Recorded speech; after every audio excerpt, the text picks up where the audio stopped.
children too. How can I save my little boy from Oppenheimer's deadly toy? There is no monopoly of common sense on either side of the political fence. We share the same biology, regardless of ideology. Believe me when I say to you, I hope the Russians love their children too.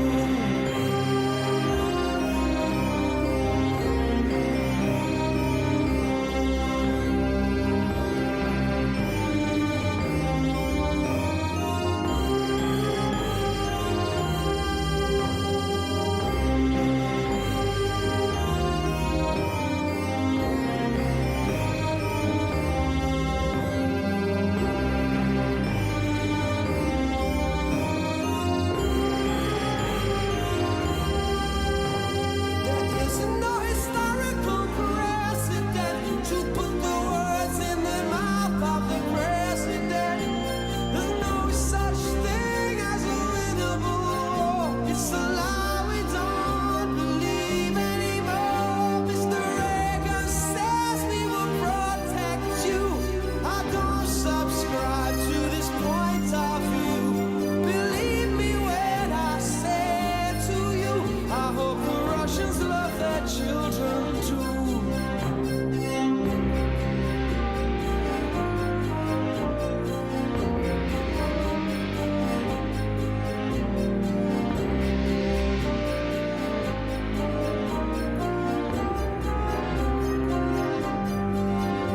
We share the same biology, regardless of ideology.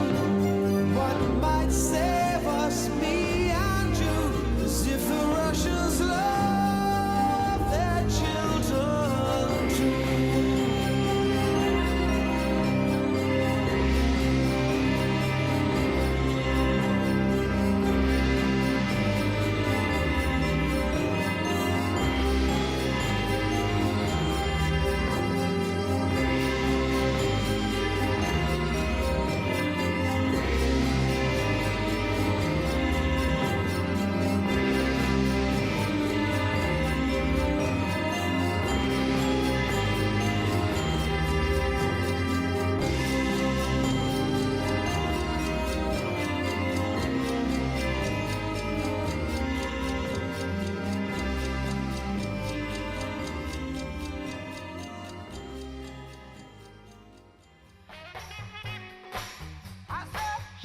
Welcome back. David Penn here. You're at the Professor Penn podcast. August 14th is today, Wednesday. Going to post this up on August 15th, 7:30 p.m. Central Standard Time. If I seem a little bit different today, my costume's different. My energy is going to be a little bit unusual. That's because we had victory last night. Most of this audience knows that Royce White won the Minnesota primary. He's now the Republican Party senatorial candidate, much to the chagrin and embarrassment of the Uni Party, which did everything they could to defeat the people, because Royce is a candidate of the people. You know, I was thinking about this, that populism has this negative connotation. A movement of the people. How can that be negative in a representative government where we self-govern? The whole thing is about populism. Man, we're so brainwashed, we don't know which way is up and which way is down. And you know, that's why they're working so hard to turn Royce White into what he isn't, instead of embracing what he is. We're going to talk about that, but there's so much going on. And I woke up this morning. Oh, boy, I'm tired. I mean, this is a 2.5-year run we've been on here. And I just want to thank the audience for spending time with me. And I want to thank you for setting the bar higher and higher for me. I know you don't think you do that, But the more people that come in, the more people that come in, the more I get an opportunity to up my own game. And when I say up my own game, I mean end the corruption that's within myself, because that is the essence of republicanism, not the Republican Party, which is corrupt as the Democrat Party. It's a uni party, and I just watched it here. And for all you people that are tuning in this morning, just to see what I'm going to say, that we're against Royce White, I'm going to tell you something you don't expect to hear. I voted for George Bush in 2000 and 2004. I'm just like you with a small difference. I'm a critical thinker, and I woke up to what's going on. And there is a tremendous movement of people that are waking up to what's going on. And it's, as we played that opening song was by do you know the name Sting and the Police? Is that Yeah, my something? dad used to listen to a lot of Sting. Yeah. Yeah. He must be kind of a little bit older than you by about 20 or 30 years. He's your dad, right? Yeah. Sting in his time, right? 30 years ago. He's still around playing. But there was a moment when Sting was the leader of the band. He was fantastic. I remember he came and played a concert at First Avenue in Minneapolis. It must have been, it must have been 1989, 88, something like that. So they No, what probably am I saying? See, I'm losing it. 79. Must have been 1979. He came and he played First Avenue, and it was before it was Sting. It was the Police. He had a 3-man crew. They showed up in a van. Like I used to travel around the street the state in a van playing gigs. He showed up in the same van. It was a four-step van. I even remember. It's coming back to me like it was yesterday.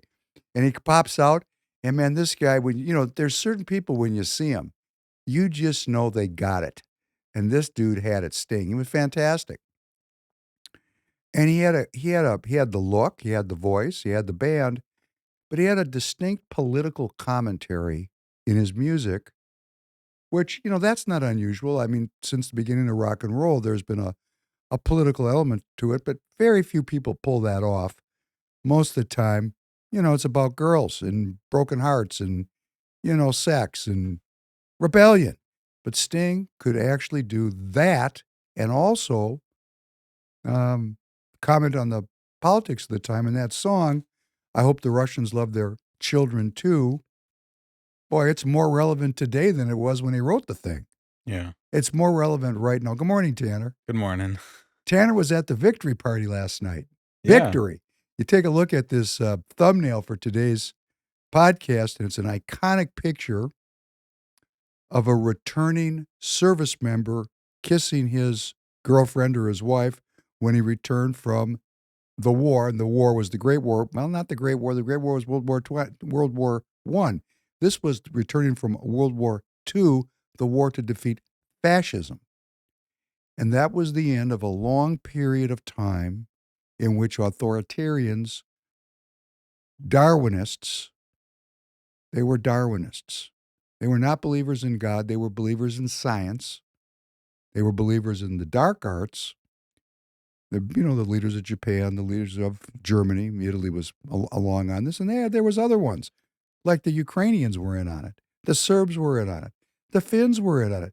There was a lot of people that were in on this, National Socialism, because they call them Nazis, right? Maybe we should stop calling them the Nazis. Let's call them National Socialists, kind of like the Democrat Party. They're national and they're socialists. National Socialists. Do you see what happens when you let the National Socialists loose? Why do I feel like that's what Nazi isn't that where what Nazi came from? Was National Nazi was Socialist? actually a pejorative term that was used by a Jewish journalist to describe the National Socialists of Germany. And it stuck. Kind Yeah. of like Royce White being called an anti-Semite. They try to stick something on you. Of course, in the National Socialists, they were at war with the Jews. So what they're trying to do is they're trying to put that upon Royce. He's not at war with the Jews. He's at war with the faithless and those that would have a globalist governance and eliminate the national borders of the United States of America. That's our war. It's not him. Hey, it's ours. If you love self-governance, if you know, and this is why we talk about republicanism, man. You know, I gotta go back to the way back to get myself orientated as to why I am doing this. Why I feel like I got run over by a truck this morning, because that's how I feel. That's such a major energy thing. You know, Royce and I, about, I don't know, during the voting yesterday, like 2 o'clock, I said, hey, man, let's take a drive. It was about 90 degrees. We just got in the car and we drove over to the old neighborhood because we both come from St. Paul. And we just drove around in St. Paul. Phones blowing up. Where are you? Where are you? What time are you going to be back? People freaking out.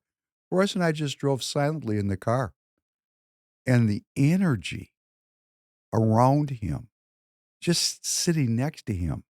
Now there's going to be people, you know, like this ding-dong Michael Broadcorp, who's allegedly a Republican that came out to support Harrison Waltz. I mean, you know, he's going to say, oh, Professor Penn's, you know, a weirdo. You know, go ahead, Michael. Put it up. Cut this clip, put it up. Call me a weirdo. Because, you know, here's the way it works, right? There's what you know, then there's what you don't know, and then there's a whole bunch of stuff you don't know that you don't even know what it is. So what I've tried to do in my life, and I've been trained to do so, is get a good education, which I did. My father was a college professor. I'm well educated. I've read all the literature. Well, not all, of course, but I mean, I understand the movement of the literature all the way back to the Old Testament. So all the way back, Old Testament, New Testament, you know, the Renaissance, you know, the post-Enlightenment period, you know, how we got into existentialism, atheism, the whole philosophical movement, because it's all the movement of ideas. And I had the good fortune to study Asian philosophy also. So, I mean, I'm kind of unique in that I've studied the old, the new, the Asian, the modern philosophers. You know, I went to school to become a doctor, so I actually, you know, pretty good at math, science. I have those experiences. So I have a lot of stuff I know. But I'm plenty willing, and Tanner will back me up on this. There's a lot of stuff I know, and I just say I don't know. I'm not sure. You know, most people in my role never admit they don't know stuff. I don't know why that is. I feel a great sense of comfort knowing there's a lot of stuff. People ask me all the time, last night, what do we do next? I don't know. You know, see, you're going to pick on that. You know, the people that say they know. They're so certain they know. In a moment where the Russians are dealing with an invasion of Russia that's been put together by us, we the people. I mean, the only people that are fooled about this is we the people. We think it's the Ukrainians. No, the Ukrainians are on the payroll of the State Department of the United States of America that I fund with my tax dollars, okay? And what these dingbats have done, these dingbats that run our country, these crazy, godless fools, is they've penetrated Russian territory and they're doubling down on it. So that's why I played that first beautiful piece by Sting, because I hope that Russians love their children. I really do, because they have every reason now to go nuclear because they're being invaded by the West, by the globalists, by the United States of America, United States arms, munitions, training. And you know what, if you were really there, because, you know, I've been in places like this. I just have. And what you're going to find if you go there, everybody's wearing the Ukrainian military uniform, but there's going to be a lot of other people there besides Ukrainians. And if I was Russian and I captured a guy wearing a Ukrainian uniform and, you know, he didn't speak Ukrainian, he spoke English, and then they got really good recognition technology, and they found that guy's born in Skokie, Illinois. That's an American. When they start seeing this, no, I don't have any 8x10 glossies of this, but, you know, if you've been around, you know that this is the way things go down. There's a giant off-the-books mercenary group run by our country for precisely these kind of events. It's only there to fool me. It's not fooling Putin. He's not fooled, and he's not playing by your rules or my rules or your rules, Tanner. He's not playing by the rules we're playing by. He's got his own rule book. And here's what his rule book tells him. I'm being invaded by Nazis. You're going to say, geez, we're not Nazis. How do we know we're not Nazis? Put that up, Michael Broadcorp. and finish, put the rest on. Because Nazis, what was Nazis? It was National Socialism.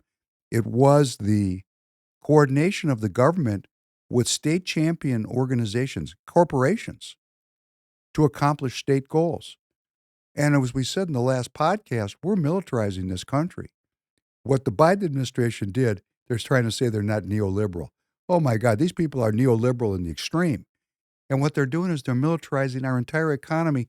And anything that's not military worthy, they're turning it over to the Chinese to run for them. That's Henry Kissinger's dream. That's Henry Kissinger and Zbigniew Brzezinski and Herman Kahn and the Atlanticists and all these people. That was their deal, that we were going to outsource production to low-cost labor as a stopgap before they put in the robotics and the artificial intelligence, which they've been financing the research on for 50 years. 50 years they've been working on this. And these sons of bitches are telling me that this is for the people. This is why I say, Michael Broadcorp and Dustin Gragey and the rest of you pinheads, I'm pissed at you because you don't even have the good graces. Like Dustin. Dustin didn't even mention Royce's win because it's kind of embarrassing to say he's, going to get wiped out, right? And Broadcorp, you're a Republican and you're supporting Harris because it's ethical? No, you're a Democrat. Just be honest about it. Take all the Democrats with you that are gumming up the works of the Republican Party. And for those of you, okay, that are watching me, and you know who you are, and I know who you are, and you've done this now. See, this was a litmus test. Every once in a while, a litmus test, a Rorschach test comes up. You know who you are, and now we know who you are. When I say we, I mean the people of Minnesota. We know who you are. I'm going to read something that, hey, it's public record. I mean, when you post stuff up on X, hey, baby, it's forever. And there's a dude who I didn't know I had bad relationships with. I went to breakfast with him within the last 4 or 5 months. We tried to put a debate together between Joe Frazier and Royce at his, I guess, his man cave in Minneapolis, where he runs the Minneapolis Republicans. Here's the Minneapolis Republicans. I've said this. You got to know where you are. Oh, do you know Tanner voted? Tanner voted. Tanner voted. He actually figured out where he was, went to the Secretary of State website. We have same day voted in Minnesota. Isn't that nice? Same nice. day. Walk right on up. Like getting a Burger King. Going to Burger King, get a Whopper, same day. Your vote is the most sacred thing in your right of citizenship. And what did you have to do to vote? Tell everybody. What did you do? I just walked into a church with my Wi-Fi bill, and I said I would like to vote. And then it took a little bit because the address on my ID didn't match the new address that I just got. But they were really patient. They led me through everything. I felt like I didn't know what I was doing. I was even overthinking, like, how many dots am I supposed to cross off? Like, what do I do with this piece of paper?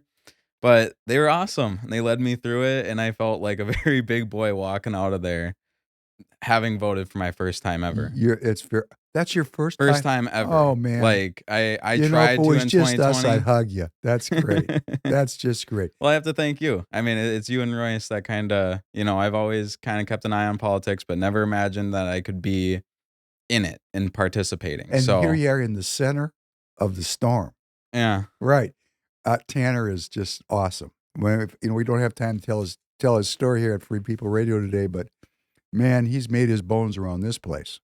Anyhow, I want to just go back to this because, we know who everybody is now because of Royce. I mean, I know, not we, I shouldn't say we. It's cognitive distortion. I know, I have presumptions. I know who you folks are. And you see, why you don't like me? Well, first of all, I'm a Rorschach test for you too. The people that know me, like Mrs. Professor Penn, leave her out. I got a business friend of mine in Mexico. Really a good friend. Alejandro is his name. We've been doing business together since 2007 when I saw Barack Obama was about to change things. I said, whoa, I better internationalize my business. This is going to get strange here in the United States. And we're in business in Mexico, and he started calling me a chicken heart. And I was pissed because, I'm I'm pretty hard, the things that I've done. And I said, "Man, those are fighting words now.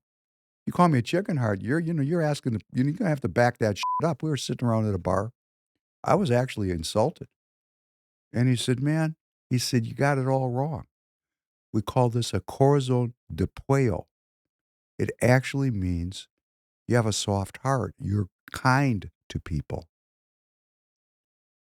And I said, "You're kidding me, right?" He goes, "No, no, I'm serious." I didn't believe him. I thought he was messing with me because, I got pissed and he didn't want to find out what pissed was all about. But he stayed with this for about a year because I kept bringing it up because it really hurt my feelings. Because I do have a soft heart with people and I'm kind to people and um, I'm not self-aggrandizing. I'm not thinking about money. I'm thinking about what my role is in the world and how to deepen my faith and give up my addiction to sin and to, reduce the corruption in my life because I'm a Republican, as in republicanism, the philosophy. And I'm also a member of the party. So I'm a corazon de pollo. I have a soft heart. I have a chicken heart. And, it's still hard to say because it sounds so awful. But see, that's one of the interesting things about identity and culture. Let me tell you how strange this is. We had a very successful Chevrolet car called the Chevy Nova. You ever heard of a Chevy Nova? Yeah, I feel like I've seen a couple too. It was a giant success in the United States. But Nova in Spanish means doesn't go. No go. So down in Mexico, the Nova was no go. It didn't work. So, we get these, we hope the Russians love their children too, but they're different than we are because of their culture. And the Spanish culture and the Mexican culture is different. The native culture of Mexico is different than the United States.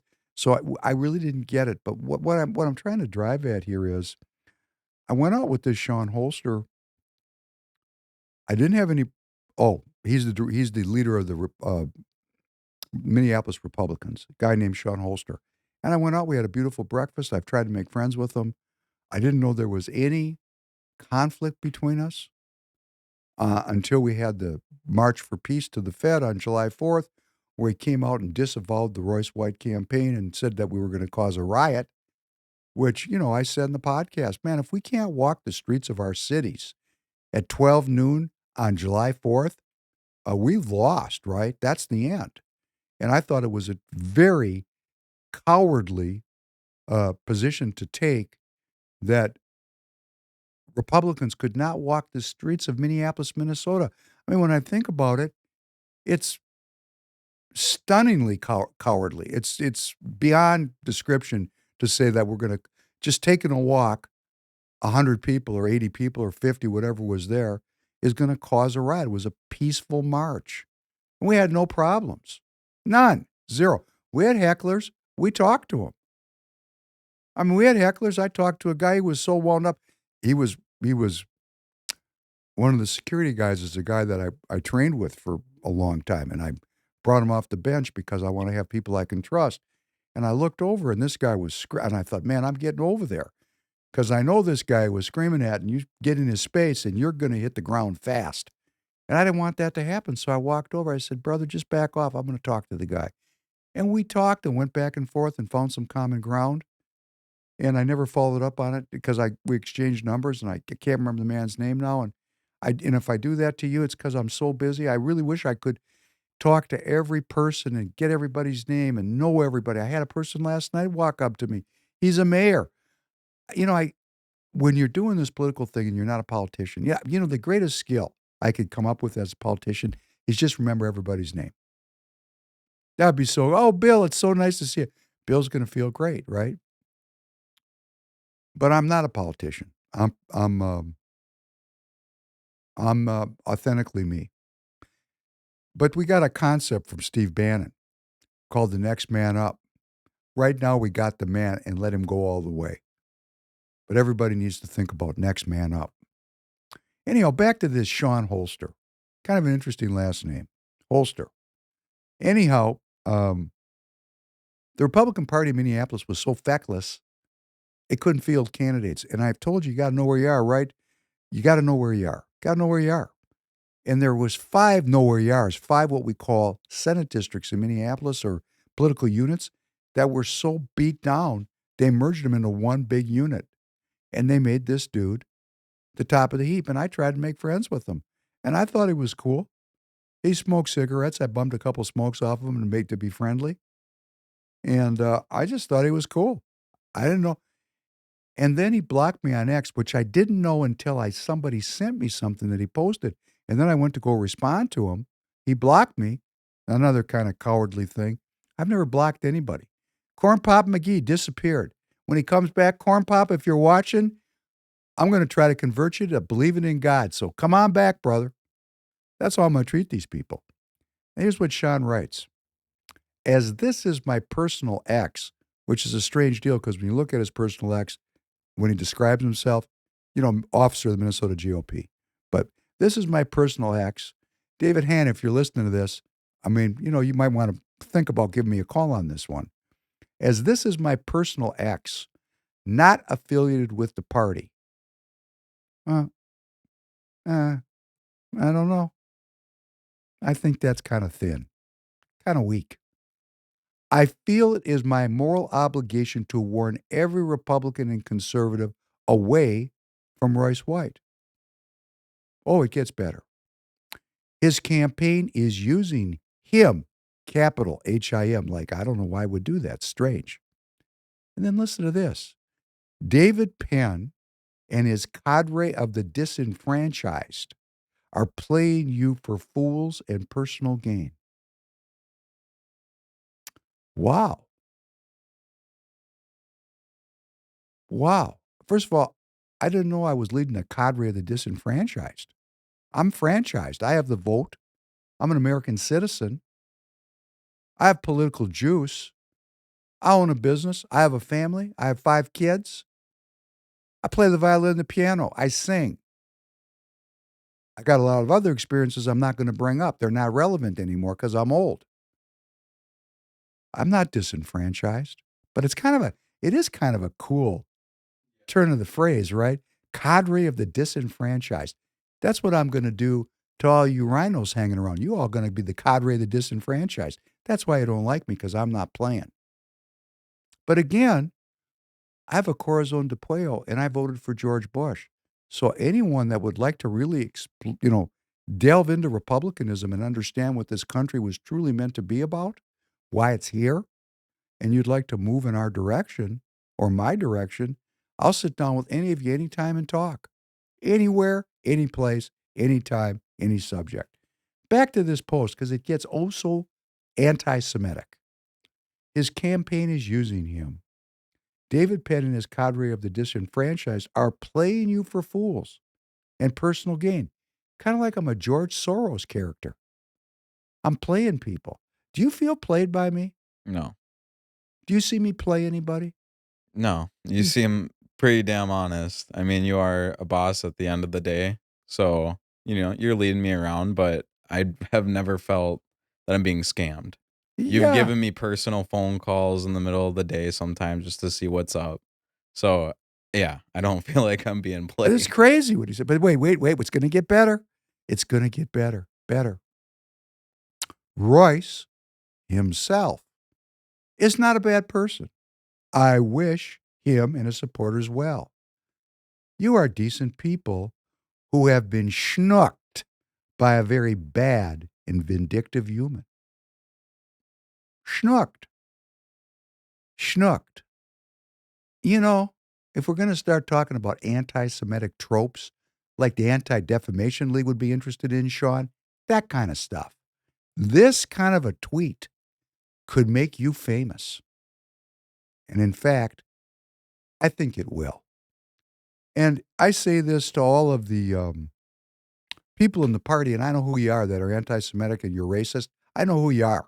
You're racists and you're anti-Semitic because you know what?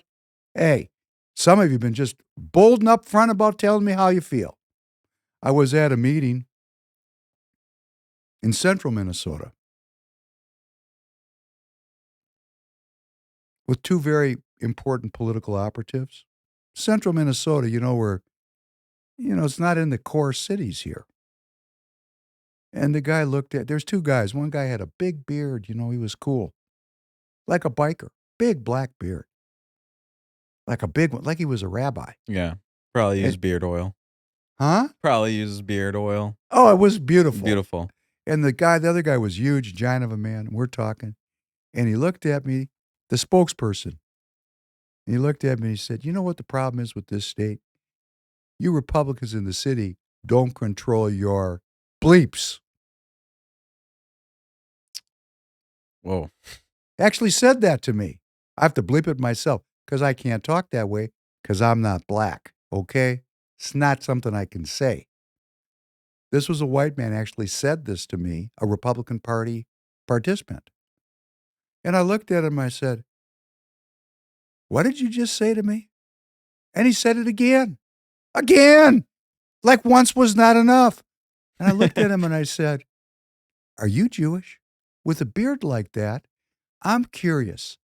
Do you got some Jew in you, brother? Because that beard, man, I think you could be a rabbi." Well, that was the end of that meeting. Anyhow, I'm out here dealing with these people. And I'm going to say again, the people that I know are racists and anti-Semites and homophobes.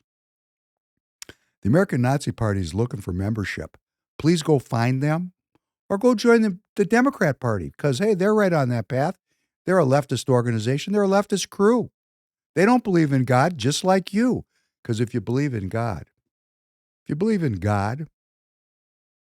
can't be a racist or a homophobe or a xenophobe or an anti-Semite. Can't do it. I had a very good friend of mine, someone I love, who I don't spend a lot of time with by his choice. He's very busy. His name's Joe. He saw the win last night, and I'm going to read what he sent me. Pray without ceasing. Congratulations, Royce and David. God is using both of you in amazing ways. Rejoice always, pray without ceasing, give thanks in all circumstances. This is the will of God in Christ Jesus for you, praying for you in our country. And then quote, some of you could tell you're going to recognize this right off the bat. Good evening. Rejoice always, pray without ceasing, give thanks in all circumstances, for this is the will of God in Christ Jesus for you. Do not quench the spirit. Do not despise prophecies, but test everything. Hold fast what is good, abstain from every form of evil. Now may the God of peace himself sanctify you completely, and may your whole spirit and soul and body be kept blameless at the coming of our Lord Jesus Christ.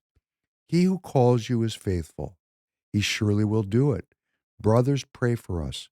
Greet all the brothers with a holy kiss. I put you under oath before the Lord to have this letter read to all the brothers. The grace of our Lord Jesus Christ be with you. Thank you, Joe.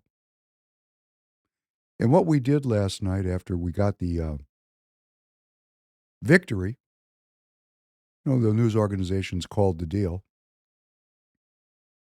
There was no clapping. There was a little clapping. Little. There was no drinking, no celebrating, no toasting. A big booming voice, Royce White's voice, because boy, when he wants to boom, he booms. And there was a lot of people there. Gathered together in a circle, we're going to pray. That was his first impulse. He wasn't playing. I was there. We were humbled, really humbled. I woke up this morning. My first emotion was not victory. It wasn't, what am I going to do next? I feel so humbled by this.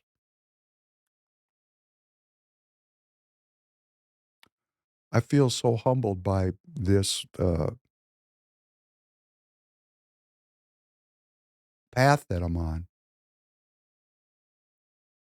And knowing that I'm really not worthy.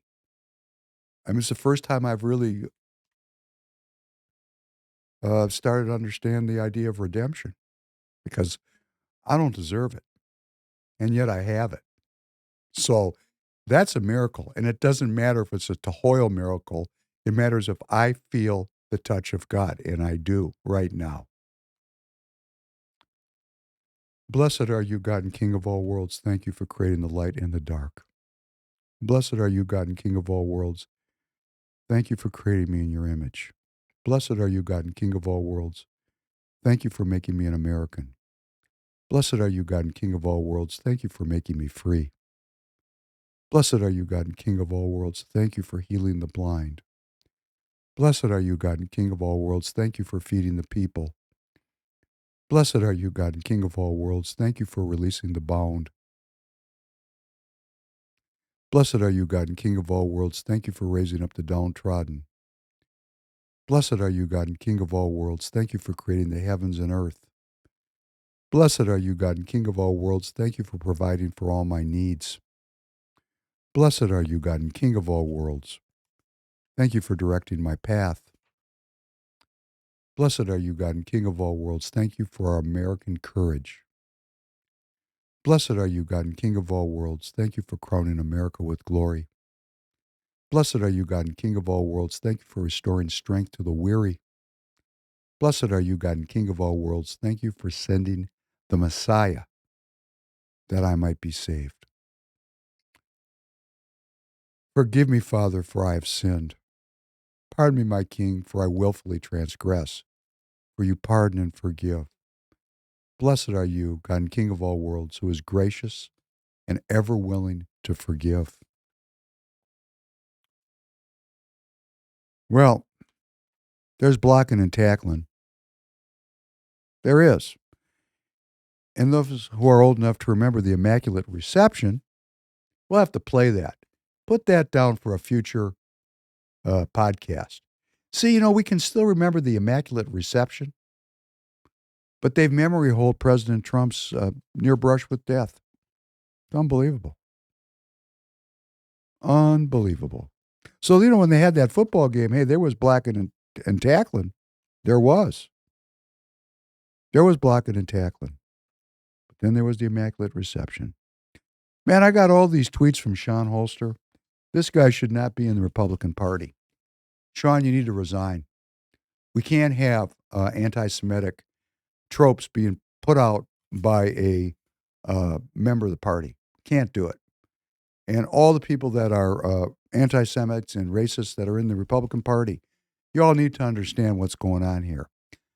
Minnesota has now, the Republican Party of Minnesota has now, after 7 candidates tried to defeat him, and they weren't gracious about it either. Some of these people we're never going to hear from again. Like this guy, what was his name? Man, I'm having a hard time remembering. What was the name of the guy that ran against Royce, the military guy? I can't remember his name. Oh, Joe Frazier. A guy whose name will never, every time from now on that we hear about Joe Frazier, it's going to be Joe Frazier. I mean, the Joe Frazier, smoking Joe Frazier of boxing fame. This Joe Frazier, Joe, back to Wells Fargo with your he, him pronoun. God bless you. Here's his statement that he was nice enough to put out. This is so gracious. Joe Frazier's statement on the Senate primary election results.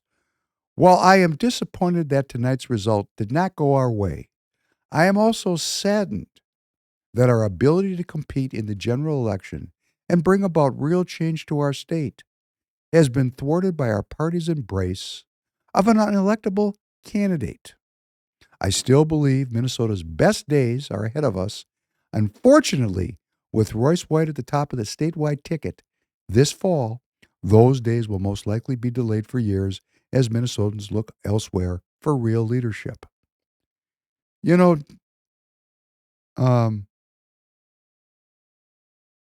is called a lack of grace. This man was beaten. And who beat him? Not Royce White. Royce didn't beat him.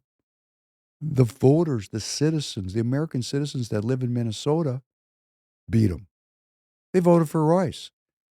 And there's some presumptions in here that are really going to be overturned now.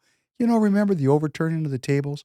When Jesus went into the temple and he overturned the tables of the money changers, the guys that worked for the military.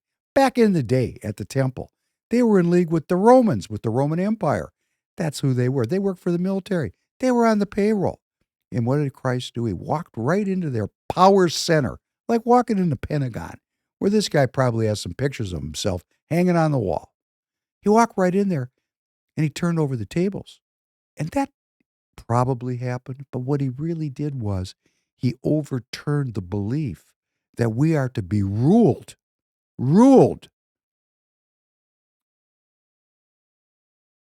by people who put assholes like Joe Frazier on the payroll and run them. This guy had zero possibility, zero, of defeating Amy Klobuchar. Zero. This guy came right out of central casting. Give me a fat, white, cantaloupe politician that's going to just continue the scam. Who do we got? And they start running people. Who we got? Well, this guy. Here's the guy right here. He's not going to come up with anything new. He's not going to overturn the tables. He's not going to have an original thought. He's going to do exactly what we tell him to do. And Joe, this is not personal. This is just business. You might be the nicest guy in the world in your house. You know, I hope so. God bless you. And be well and live long and prosper. But you as a political candidate is the problem with our country. As I laughingly said to Royce in the car, hey man, when you win, we only need 59 more like you. And there's a stunning lack of understanding how things work here. With Royce White at the top of the statewide ticket this fall, those days when Minnesota's best days are ahead of us will be delayed for years. You know, Royce is running for national office. And that goes into the understanding of what we're doing here. And this is why they don't like me, because they know I'm not kidding around with them, because I proved it. I got control of my political unit. Hey, guess what, Alex Plekish, Denise? You now are living in the first state Senate district that's being governed by a board of, and when I say governed by, we're responsible for all the citizens of that district. Hey, we're American nationalists, right in the richest part of Minnesota. American nationalists. How'd that happen? Well, I'm going to tell you, I don't want to say it was a Tohoyo miracle, but I'm touched by God because I labored in there being disrespected by these people, some of them overtly anti-Semitic, overtly, at a level I'd never experienced. For 3 years, I hung in there. And then all these American citizens came on the board. These people brought them on thinking that they were just like they were. And when they got on the board, they said, David Penn, he's a globalist. He must be a rhino. I said, okay. When they figured it out that I was one of the people, that I'm a populist, they took control of the board. It had nothing to do with me, Alex. I'm sorry, you can't blame me. I'm sorry. You actually had me checked. I was under your control. I couldn't do anything. Okay. You brought these people on. Yes, that's right, Alex. You run this board with Denise.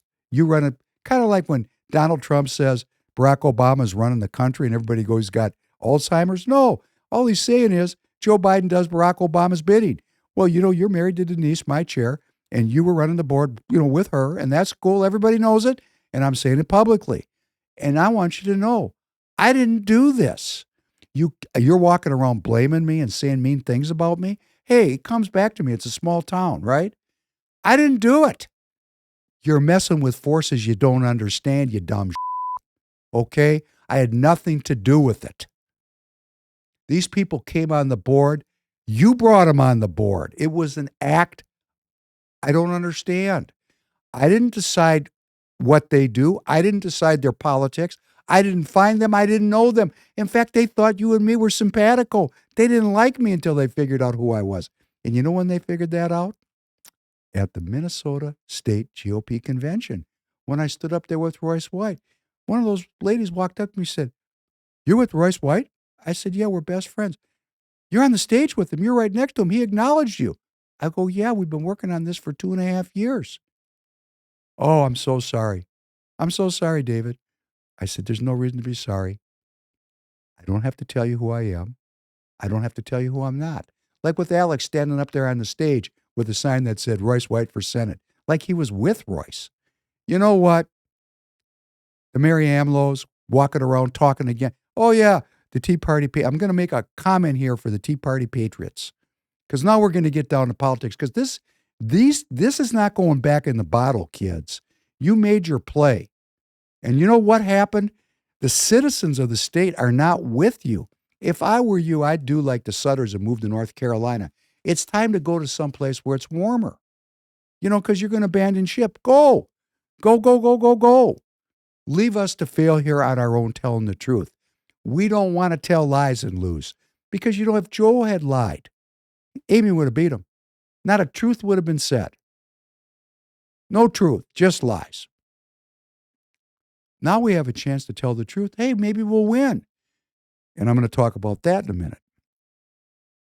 I'm pissed at the anti-Semitism I've suffered, and I'm angry about the lies that you tell me. That's it. People do not have to agree with me. I'm not expecting people to agree with me. I just want them to be honest, because the cornerstone of republicanism is anti-corruption. And I'm not talking about the money that gets stolen. I'm talking about the corruption of the soul that allows people to steal money. Right? So if we're lying to each other as Republicans, not saying what we really believe, what we really feel, like Tanner. Tanner knows what I believe. I'm very straight with him, but it's not because of him. I'm straight with it. Occasionally I lie to myself, and when I do, I have to tell you, I hate myself for that, because I want to end the corruption in my soul, because I fear God. That's where I'm coming from. That's why I can self-govern. I don't need you to tell me. I have an internal compass that's leading me on a path. That's why I thank God for directing my path. Whew. We have to tell the truth. I know you don't like me. Why hide it? Set up a meeting. Let's sit down and debate. Mary Amlaw, Alex Plekish, instead of doing this backstabbing BS, okay? Let's go to the Tea Party Patriots, or let's go to a library, and let's sit down. I will learn from you. The way you do politics, there's no movement. Politics, we are together. We're all in the Republican Party. If we would actually talk to each other, even if we scream at each other, even if we say mean things to each other, because, it doesn't really hurt me. I've run into a lot tougher than this. A lot tougher. Let's talk it out in front of the other Republicans. I couldn't believe that Joe Frazier got any votes. Remember, I was walking around, I can't believe this guy's getting any votes. I was stunned. Why would anybody vote for this guy? I mean, he's one of the most thoroughly unappealing candidates I've ever seen in my adult life. He's just, I don't know him personally, but as a person to run in politics, he just had no charisma, no juice, no ideas. He was not an ugly man, but he wasn't a physically attractive man. On every dimension that you could look at a candidate, outstanding platform, new ideas, 0. F. Really good looking, F. Walks with style, F. Known in the state, F. He just got here. He's been here like just a couple of years. I mean, this guy came out of nowhere with nothing, and all of a sudden, all these people voted for him. Come on, people. I got a friend, Gene Robinson, who always says, people. I don't like it when he does it because he's screaming at me, but come on. How can we vote for someone that nobody knows, new to the state, has no new ideas, not even good looking? Not bad looking, Joe. I mean, I'm nobody to criticize. I get it. But my point is, where'd those votes come from? And I'll tell you where they came from. They came from the party stalwarts. The stalwarts. The people that will do what they're told to do. That's Democrat. The Democrat people do what they're told to do. We're Republicans. We stood up against the British Empire, an impossible task, and we defeated them and formed a country. We ended slavery. The philosophy of republicanism, you can't tell a Republican what to do because he's self-governing. And let's just get this handled now, once and for all.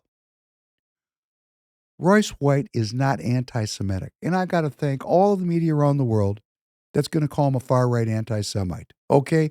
Thanks for all the free advertising. We love that. You're watching me? Please keep lying.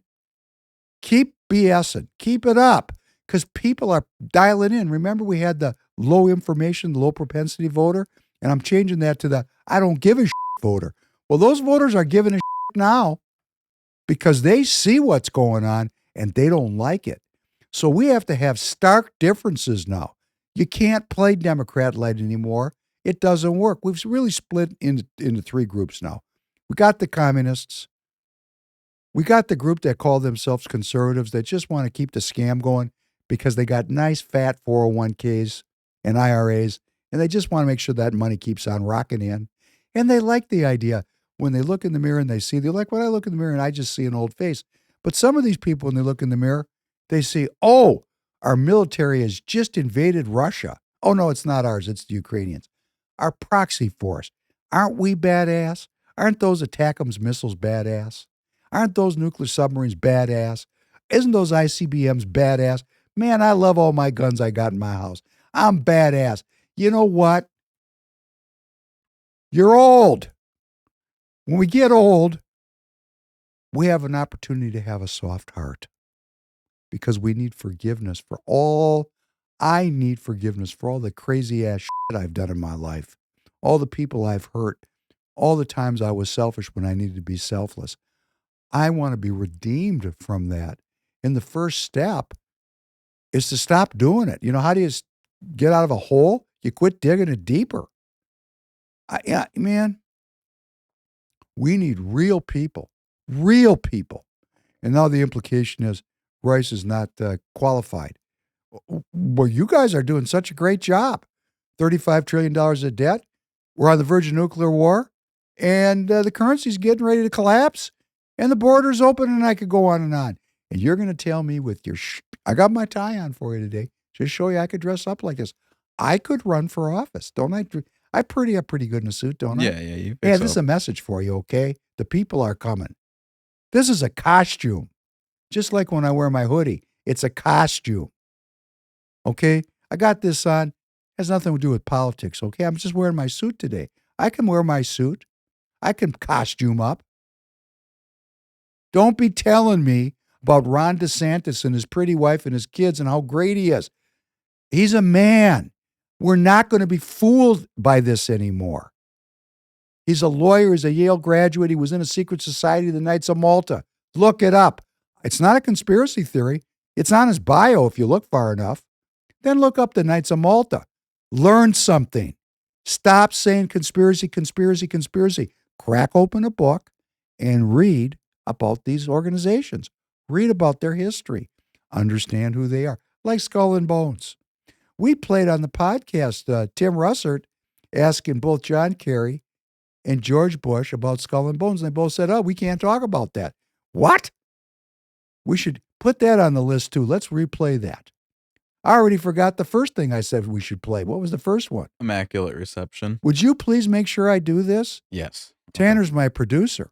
He has to do this. I need to be produced because I'm operating at a level where some of the pieces are getting lost in the rush. We played, and then we'll play the piece where John Kennedy says Americans abhor secret societies. It's abhorrent to us. The very idea of a secret society is abhorrent to a free people. Because why would something be a secret if you're into freedom? So why are you guys lying behind my back? Let's set up a room. And if you're watching me, because, Mary AMLO's not going to wake up tomorrow and like me. She's just not. I wish she would. In fact, when I offered her, Mary, you've never met me. You're speaking ill of me. Can we go have a cup of coffee? She snarled at me. She'll never have a cup of coffee with me. She screamed at me. I have witnesses, Mary. There are people saw this, so don't be lying. And now these people are running around saying, I'm anti-Semitic. These same people. I'm an anti-Semite. Oh, this came up too this week. David Penn's an anti-Semite. David Penn's an anti-Semite. I'm Jewish, you dummies. Okay, I love my tradition. I love it. What I don't like is all these people in the Republican Party walking around with these Israeli flags, wrapping the military-industrial complex in the flag of my people. I don't like that. And I'm going to get down on you about it because it's using the Jewish people. If you really love the Jewish people, you really love it? If you really love us, I'm Jewish, let's get together. Prove it. Don't talk it behind my back. If you really love Jew, Just get together to help me. Get together to help me. Maybe I need saving. Help me. Do something from the gospel. Okay? Don't be sitting there hating on me to advance your political gain. Okay? This is ridiculous. But I'm going to say this publicly. Because I was going to do it privately, but I don't believe in that. There's a group called the Tea Party Patriots. It's a pretty big group of people. I know some of them.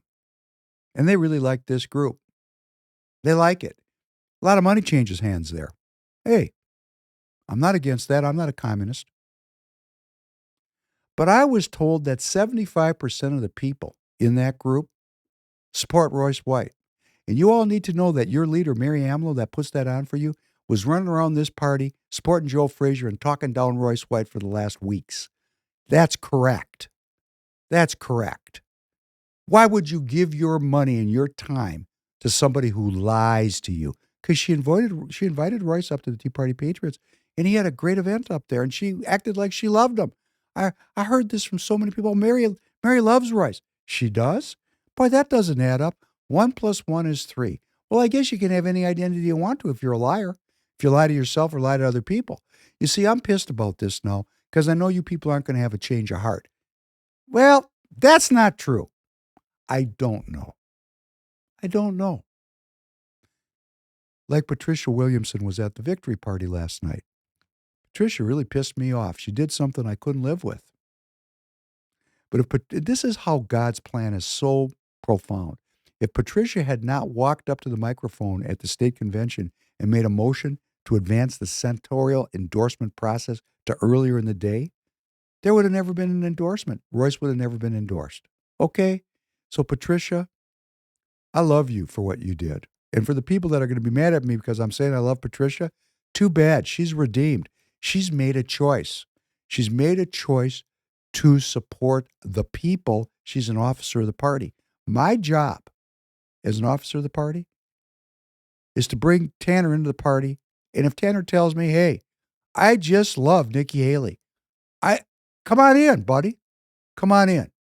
Because I'm a cheerleader for the party, for Republicanism. And I have to compliment the leadership, the top leadership of the party, unlike all these people that were working along the side, like Coleman and Boschwitz and Pawlenty and Benson, Gazelka. You people, hey, you lost now. Leave. Go away. You're retired anyhow. Hey, I hear it's warm in Florida. You're all Ron DeSantis people. Why don't you go on down there and support him? He's going to need your votes because guess what? The people are coming in Florida also. Maybe Ron DeSantis will have a change of heart. Our party, our people in the party, we have to have a change of heart because the people have a change of heart. Do you see? Can you look that we're supposed to represent our constituents? We're not supposed to sit there with our thumb on the scale when the shit goes down. When we endorse a candidate as a party, we need to support them. And that didn't happen, did it? And you people that were running around doing this, 7 candidates ran against Royce and he still won. 7 people.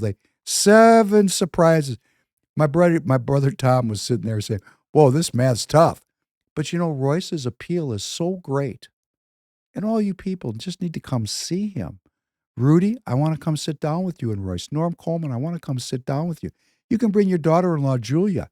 We need to unite around Royce. And we need to understand what he thinks about geopolitics, the nation of Israel and the Jewish people. Because he said that he listened to Louis Farrakhan, that doesn't make him an anti-Semite. I like listening to Louis Farrakhan. I don't like it when he calls Jews cockroaches, but I like listening to him. I like listening to Al Sharpton. I was listening to Al Sharpton this morning on Morning Joe. Does that make me a Democrat because I like listening to Al Sharpton? I've been watching Al Sharpton my entire life. The guy's got some style. Now, here's another thing y'all need to understand. Style counts. Royce has got it. Style counts. Style counts, Paul Gazelka. If you had it, you'd be governor.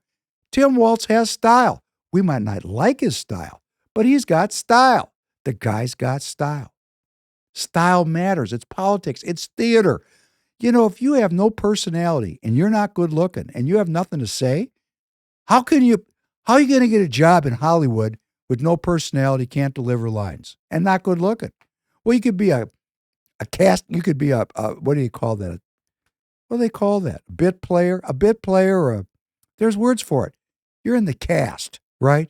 But you're just not a star. You're a bit player. You could come in as the cowboy that has no teeth that comes in and says, "Let's go to the bar," and then your role is done. They give you $50, and that's the end of it. This is theater. Theater. We're in theater. Social media theater. Let's unite around a great social media superstar, Minnesotans, people in the party. Hey, Mary, you want to call me? Patricia, you guys are friends. Patricia and I hugged each other last night. Hugged. Hey, any of you, I want to come see you. If you want, if you would like to understand where the state is, where the people are, because here's what we're going to do. We're going after new voters. See, that's that pregnant pause for these people. Remember the Amber Rose controversy? Amber Rose, Amber Rose, Amber Rose, Amber Rose, Amber Rose, OnlyFans superstar. Okay, great. She has millions of followers, millions. And she decided after being a Satanist, I don't know if she was. They had pictures of her and they said she was a Satanist. I don't know if she was. Never talked to her. So let's not presume things. But she definitely did a lot of, what you would call it. I wouldn't want to see my daughter take pictures like that. I'll leave it at that. But then when that came through my X feed, I couldn't take my eyes off it because I'm corrupt. And you were just exactly the same, weren't you? But when it came to what you wrote, oh, we can't have her on the stage at the Republican National Convention. This is horrifying. This isn't conservative. That's correct. Amber Rose strips naked and takes pictures for money. She does. And I got a bunch of Republicans that say it's horrible and then stare at her image, like me. What are we doing here? This is not honest. What we want is people to adopt republicanism. Well, the first step is we got to understand what it is. And in our own party, we've lost it. Republicanism has become Ronald Reagan and George Bush globalism. That's not republicanism. That's anti-republicanism. And that's the fight in the party. And when we get it really boiled down to its constituent elements, why people hate Alex Jones or Steve Bannon or Maureen Bannon, hate them, they want a country. I mean, really, if you boil down all their talking down to really one sentence, please, I love my country. And you're not going to have a country if you're running a worldwide empire. Those two things do not go together. They don't go. It's oil and what was that thing? Oil and water, or Yeah, I think water and oil is right. it doesn't go together. Yeah. It doesn't work. Man, this Kursk thing. We might not have another podcast. I'm just telling you, this thing is completely out of control. We, the people, are funding a group of mercenaries that are on our payroll, which we call Ukrainians, but there's all kinds of people in there. They've invaded Russia. This hasn't happened since World War II. I mean, Russian territory has been breached, and this is going to get intense now. Okay, it's going to get intense.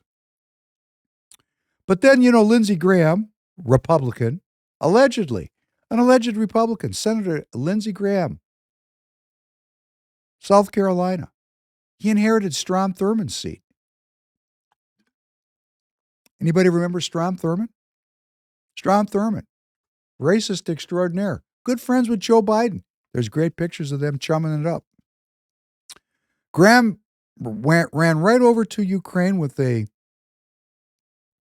Connecticut Senator Richard Blumenthal, who from personal experience I can tell you is whoa. But those two made a great odd couple. Graham and Blumenthal, they ran over there to Kyiv. And listen to what Lindsey Graham had to say about this invasion. Quote, beautiful. Speaking to reporters alongside Senator Richard Blumenthal, Graham said, what do I think about Kursk? Bold, brilliant, Beautiful. Keep it up. He's right there with Senator Roger Wicker. Graham added to his message that the Biden administration must give the Ukrainians, quote, the weapons they need to win the war that we can't afford to lose. Unbelievable. Graham and Blumenfeld met with President Zelensky, who is asking for the U.S. to support long-range attacks. I mean, it's not good enough that they invaded. They want to bomb Moscow. Do you know how insane this is, what these people are up to? They're trying to defeat the Russians in a military conflict. I hope the Russians love their children, and I'm going to kiss my children tonight. This is insanity. Here's what Zelensky had to say. We discussed what exactly is needed to bring this war to its end and to bring it to a just end. I explained in detail our need for long-range capabilities. President Putin replied and blamed the attack on Ukraine's Western backers, saying, the West is waging war against us using Ukrainians. Wow. Iran signals it's, kind of walking back from its intent to attack Israel, but this also could be a strategic move. We won't know. But as of today, as I was going on air, they're looking for a deal to end the war in Gaza.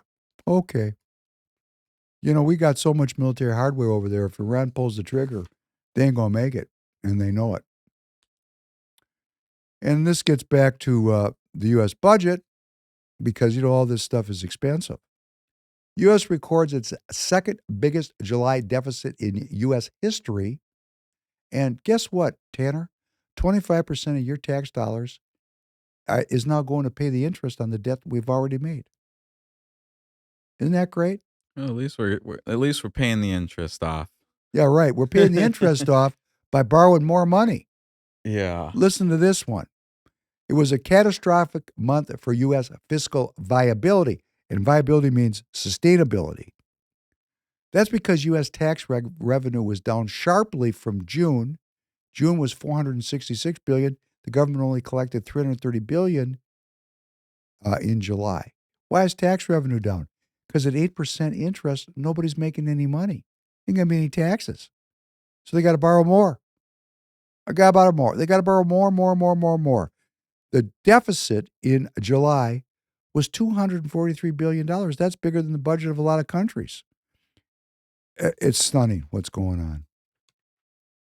Let us know what you guys think down in the chat. Right. Yeah, let us For know what sure. you guys think about this. The U.S. budget deficit for fiscal 2024 has now hit $1.517 trillion. $1.5 trillion. We're headed towards a budget deficit this year of $1.6 trillion, the fourth highest on record, despite the fact that there's no COVID and we're really not allegedly at war. Well, we're at war. When the thing comes down, how do you go bankrupt? Real slowly and then all at once. Man, it's terrifying. It's terrifying for me. Very shortly, the interest payments are going to be more than anything else that we're doing. Well, actually, right now, the interest payment, $1.2 trillion, has surpassed Social Security, and it's going to be the single biggest U.S. expense before the end of 2024. The interest on the debt is going to be bigger than what we pay out in Social Security.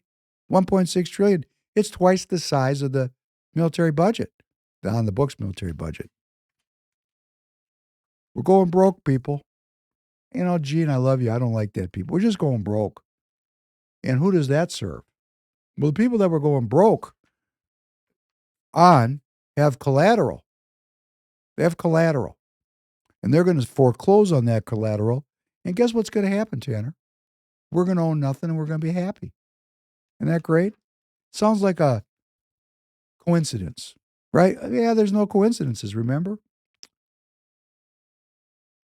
And there's so much money sloshing around. It was released this week that the United States, by accident, gave the Taliban $230 million just by accident, if you can believe that. Maybe it is.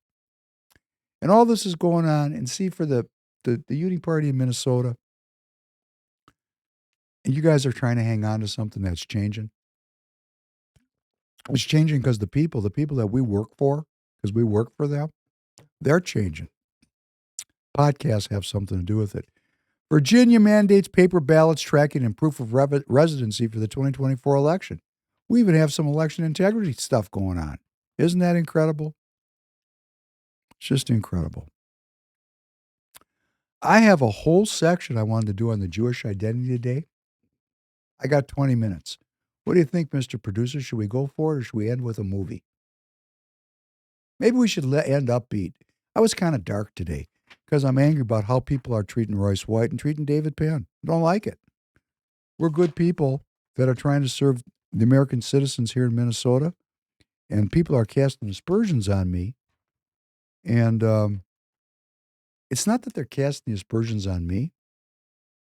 I've been called a lot worse, and I've taken many severe beatings in my life. So I don't. Man, I told you, I remember one time a guy hit me with a ring.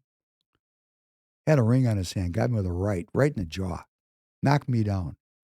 And I have almost perfect pitch. It's not perfect. I mean, I get off. I go, shit. As I was drifting into unconsciousness, I said, that's an E flat. Let's go out with play number 9. Would you play number 9?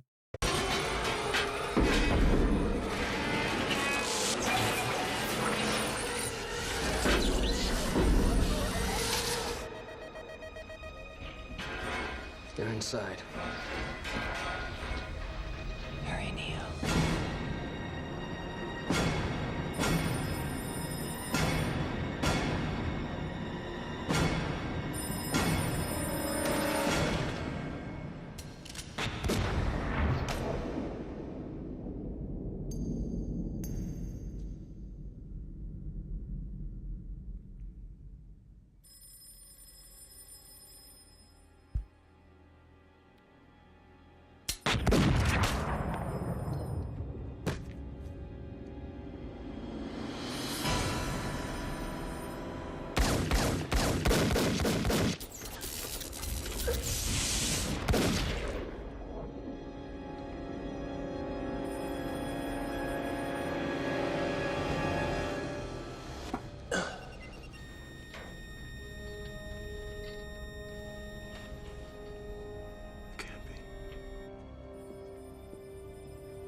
Check him.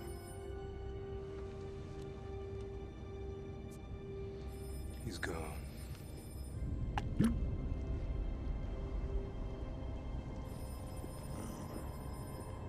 Goodbye, Mr. Anderson.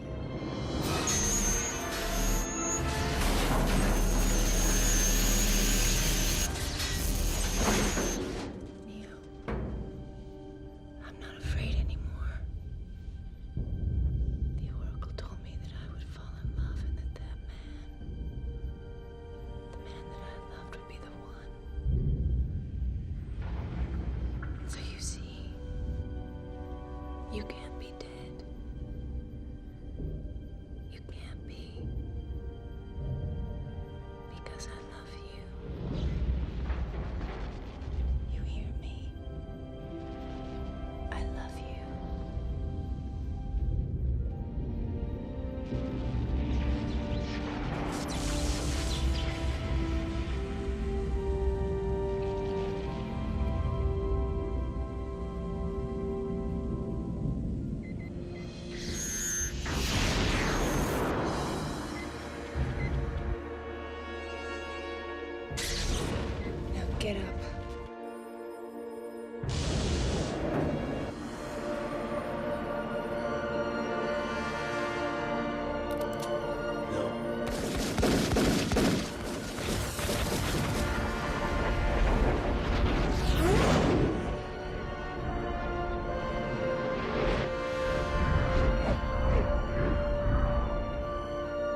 is the one.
The iconic scene from The Matrix, 1999,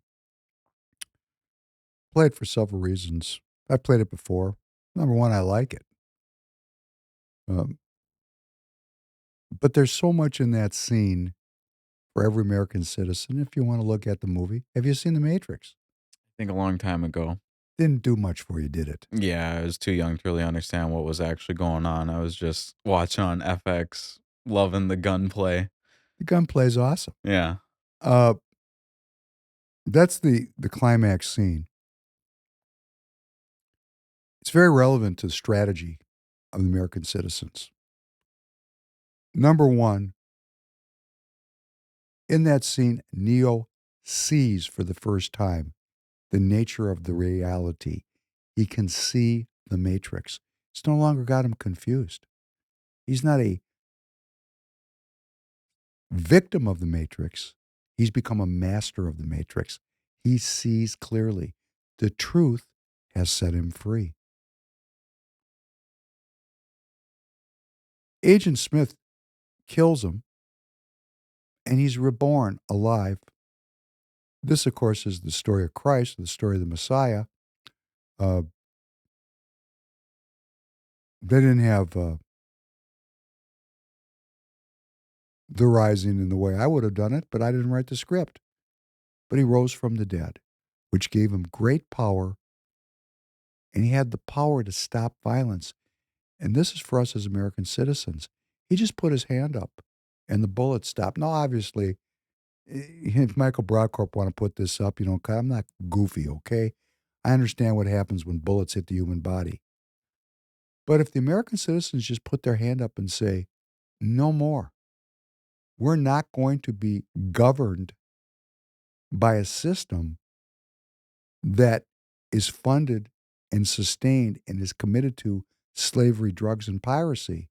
If we're going to stop participating in a system that is based on war and disease, stop conflict. That's the primary concept of Asian martial arts. Stop conflict. Mu.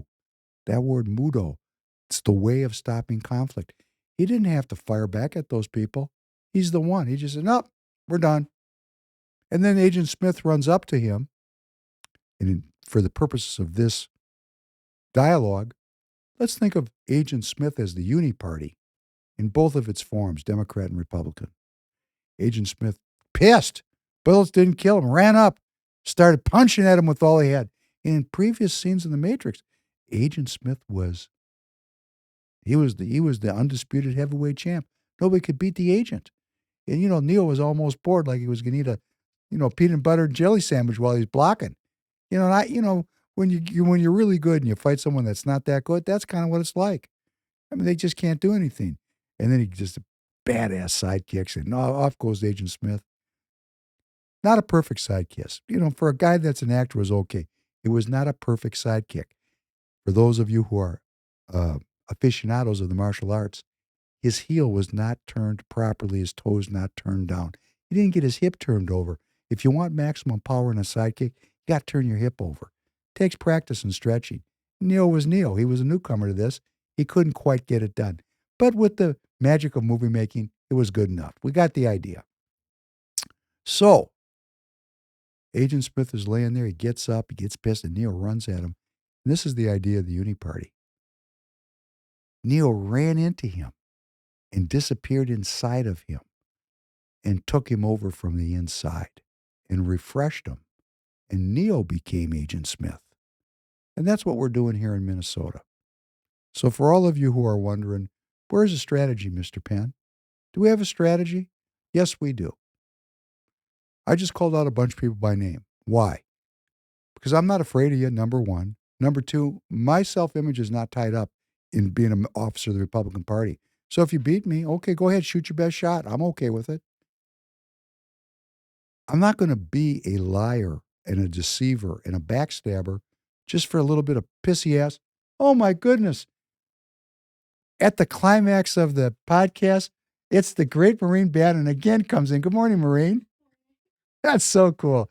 Man, we just want her to stay, move to Minnesota, but she can't because she's got to go back to the war room. Anyhow, we're almost done. Thank you. You look great this morning. Thanks for coming in. Remember, next Tuesday night. What is the date next Tuesday night? The date next Tuesday night is August the 20th at 7:30 p.m. with Tanner at the production chair. Maureen Bannon and Professor Penn are going to do an hour and a half podcast together, and I've had a great time doing it. So please tune in. I'm going to give myself a shameless plug. See, I went through the whole thing. I forgot about Target again. Every darn time. Forgot about it. We'll let it go tonight. But man, is it going to get good and soon. Like, whoa. What we're going to do here, the strategy that we're looking for, what we're going to accomplish together, we have a citizens movement. Royce White is a citizen. He's not some politician. No, people love him. But if he starts to get ahead about this whole process, I'll be the first one to get up on my chair and try to yank him down. Because it's not about him. It's about the American citizens of Minnesota. And so for the Republican Party officers of Minnesota, and I've called you all out by name, and I was mean about it because I feel mean about the way I'm being treated. I don't like being lied. I don't like lies behind my back. I really reject anti-Semitism, not because of me, but because it's caustic for our whole political body. If we continue to have racism and anti-Semitism and homophobia, dominating the backside of our political dimension, we're going to stay separated and divided and we'll be conquered. So I'm talking to the people in the Uni Party that just lost. You lost. You were defeated. Think through a defeat. Like if I was sitting here today and I lost, I'd be contemplating what happened and why. Contemplate, please, contemplate what happened and why. And what happened was you lost, and why you lost is the people are rejecting the business model that you folks are representing, and they're going to reject it ongoingly, and more people are going to reject it. So this, as Steve Bannon says, it's the screams of a dying regime. It's the primal scream. You all are the primal scream. You're, the primal scream of a dying regime. Well, a lot of you are pretty buttoned down.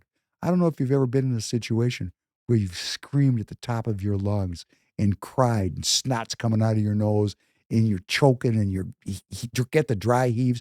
You're down on your hands and knees. It's a primal scream. And when you're done, it's a catharsis.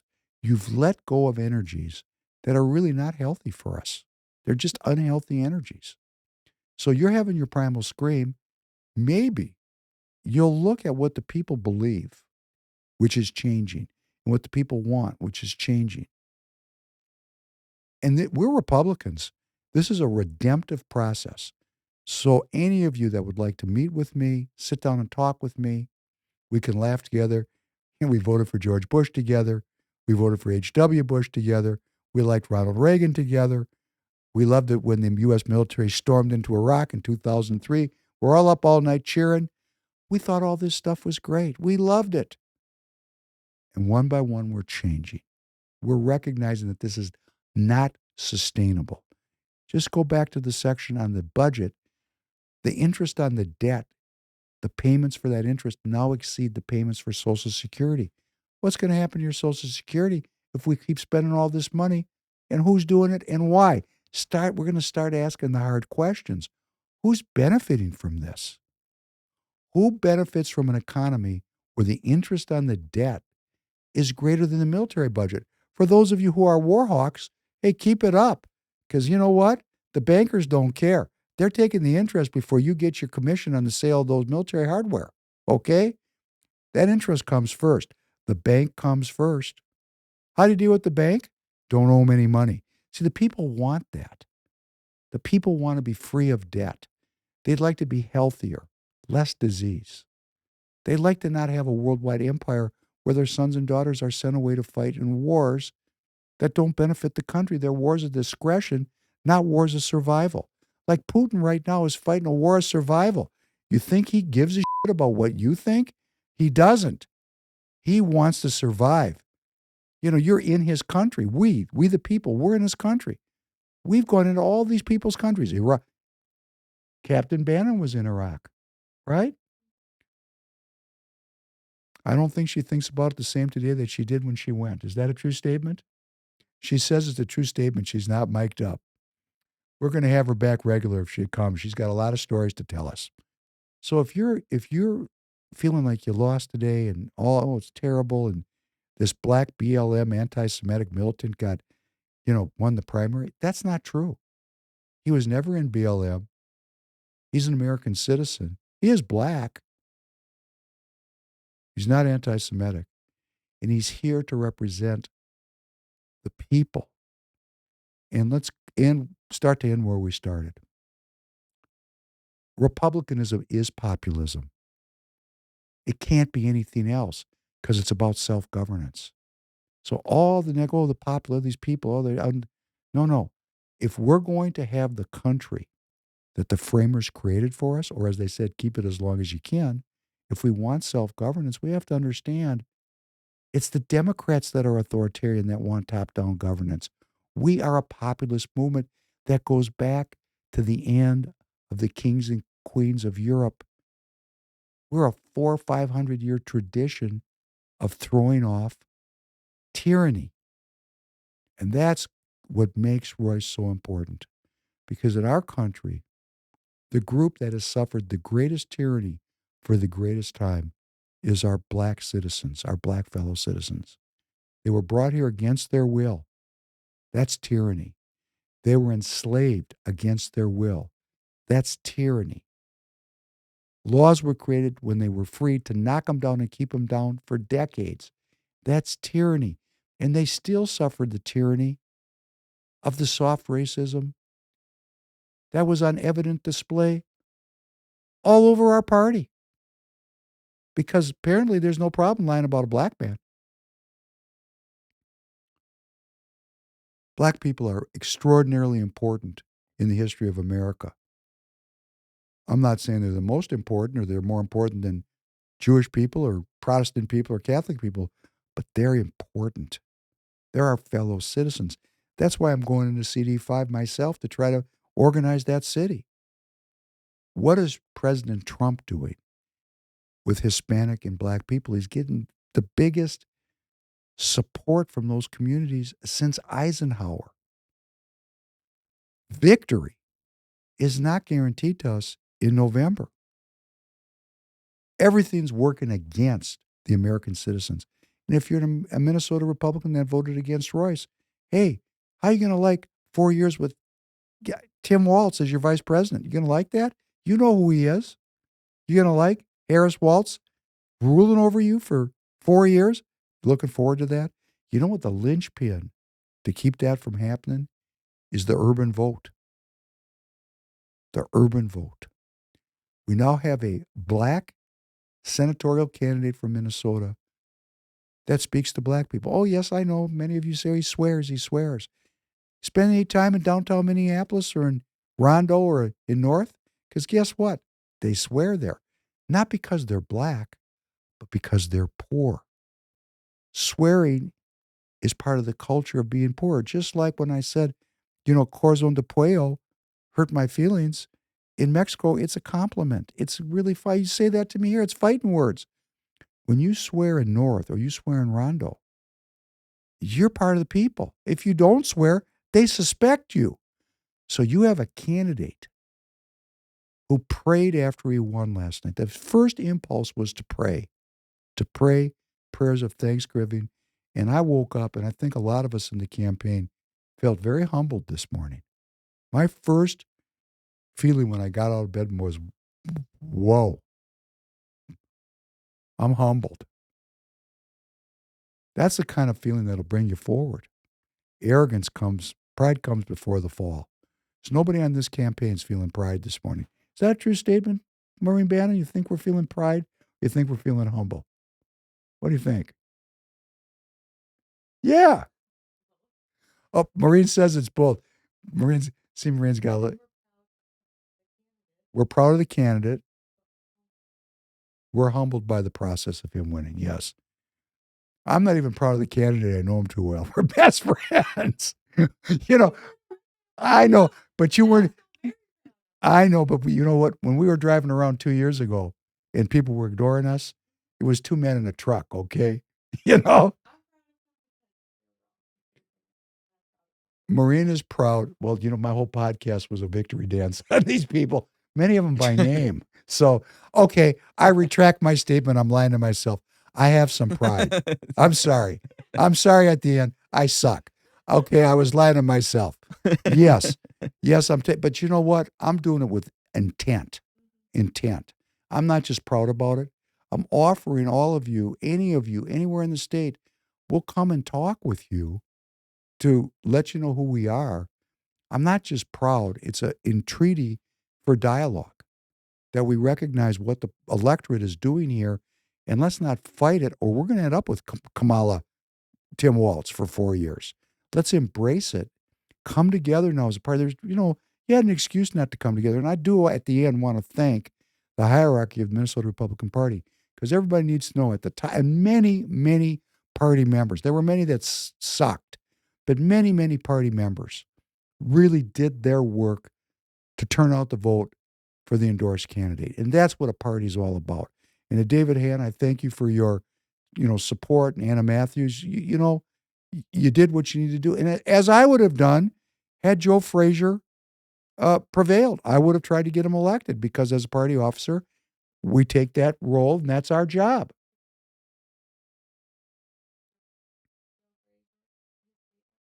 Oh, I read it. I read it for everybody so that it goes into posterity. Not a very supportive statement. So for all the folks out there that see this, that understand the importance of unity, let's get together. I mean, really, any of you can contact me. I'll talk to you. We're not monsters. We're not weird.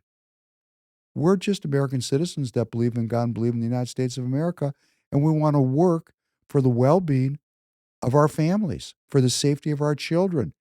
That's what we're about. So on that note, I want to thank you for joining. Tough podcast for me today. I'll be back next week. I'm going to get a week to think about next Thursday, because I'm going up with Maureen next Tuesday.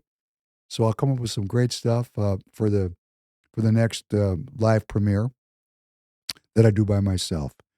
I would like everybody to consider that we're in a plan we don't understand, and to be thankful and kind and humble, whether you believe in God or not, is good for the human spirit and good for the human well-being. So wish you well. Tanner, thank you very much. Thanks for all you're doing for the Professor Penn podcast. We're going to go out with, this is interesting. I picked this one purposely. This is a guy, not too good looking, can't walk very well, kind of an older dude. This guy can play the trombone with fantastic style. So, there's always a way to have soul. Going to enjoy this. This is House Party. If you know it, great. If you don't, enjoy it. Have a great weekend. Look forward to seeing you soon again. Thank you very much. Have a good evening, everyone. Alldeles färsk är den, Nils Landgren och hans Funk Units senaste License to Funk. Den har redan belönats med guldskiva i Tyskland och fått German Jazz Award. Och vi är väldigt glada att de tryckt in ett besök hos oss den här morgonen i sitt fullspäckade schema med gig igår, ikväll, imorgon och i princip alla andra dagar. Här är låten House Party, varsågod.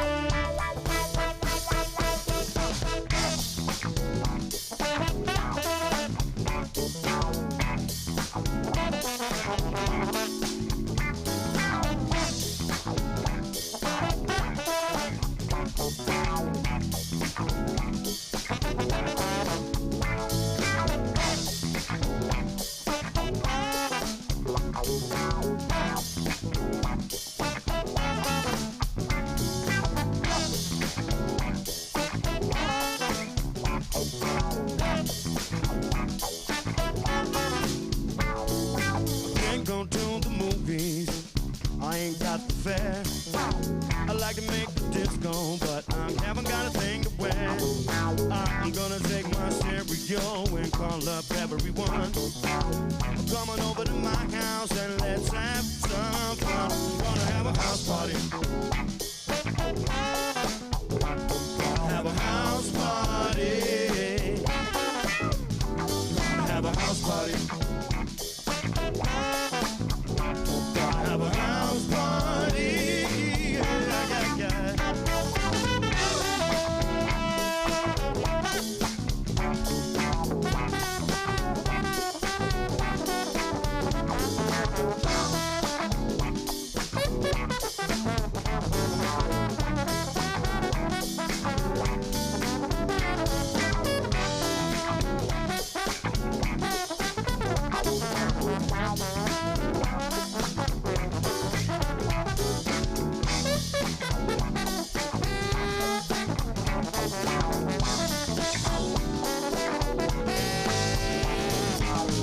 Bring you on by the law, whatever turns you on.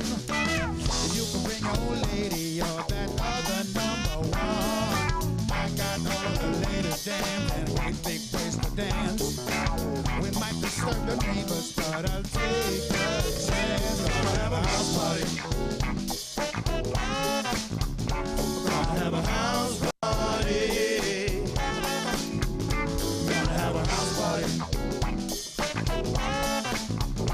Gonna have a house party. Yeah, yeah, yeah.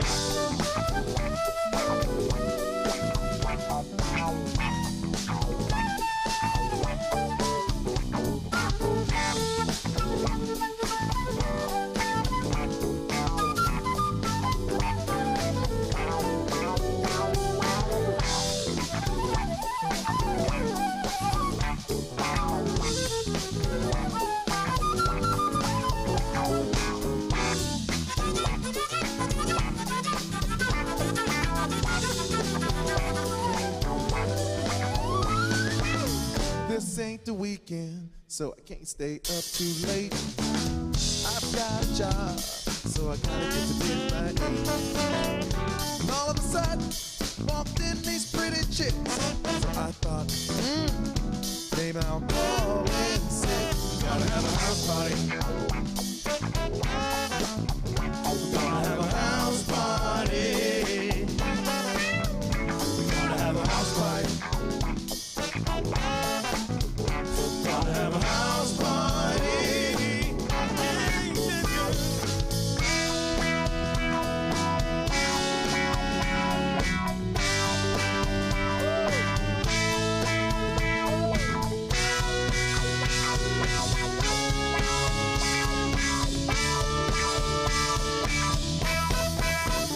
Yeah, yeah.